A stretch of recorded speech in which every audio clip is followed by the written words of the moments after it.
दिल्ली चुनाव के परिणाम सामने आ चुके हैं और इस बार दिल्ली से आपको बड़ा झटका लगा है। आप इस बार दिल्ली हैट्रिक नहीं लगा पाई, जबकि बीजेपी का 27 साल बाद खाता खुल गया है। और अब दिल्ली में मिली हार के बाद पूर्व सीएम अरविंद केजरीवाल का बड़ा बयान सामने आया है।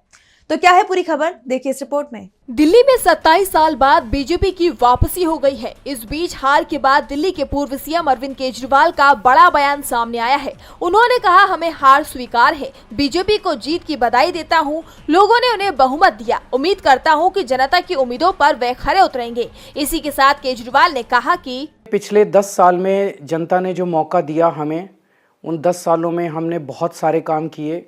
शिक्षा के क्षेत्र में, स्वास्थ्य के क्षेत्र में, पानी के क्षेत्र में, बिजली के क्षेत्र में और भी अलग अलग तरीके से लोगों को राहत पहुंचाने की कोशिश की उनकी ज़िंदगी में। और दिल्ली के इंफ्रास्ट्रक्चर को भी हमने सुधारने की कोशिश की। अब जो जनता ने हमें निर्णय दिया है, हम न केवल एक कंस्ट्रक्टिव ऑपोजिशन का रोल निभाएंगे, बल्कि हम समाज सेवा, जनता के सुख दुख में काम आना, व्यक्तिगत तौर पे जिसको भी जो ज़रूरत होगी, हम लोगों के सुख दुख में हमेशा काम आएंगे।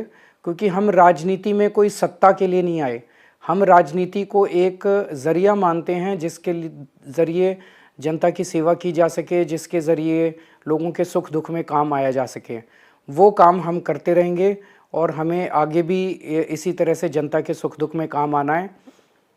मैं आम आदमी पार्टी के सभी कार्यकर्ताओं को बहुत बहुत बधाई देना चाहता हूं। वो बहुत शानदार चुनाव लड़े, बहुत मेहनत की, उन्होंने बहुत कुछ सहा। इस पूरे चुनाव के दौरान उन्होंने बहुत शानदार चुनाव लड़ा। इसके लिए मैं उन सबको, सभी कार्यकर्ताओं को बहुत बहुत बधाई देना चाहता हूं। नमस्कार।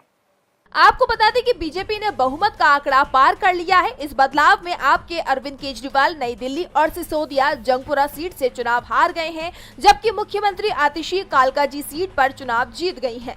सत्येंद्र जैन भी चुनाव हार गए हैं। ऐसे में अब दिल्ली में भाजपा मुख्यालय पर जश्न जारी है। प्रधानमंत्री नरेंद्र मोदी शाम को पार्टी हेडक्वार्टर पहुंचेंगे और कार्यकर्ताओं के बीच स्पीच देंगे। इस बीच केजरीवाल को हराने वाले भाजपा उम्मीदवार परवेश वर्मा ने अमित शाह से मुलाकात की।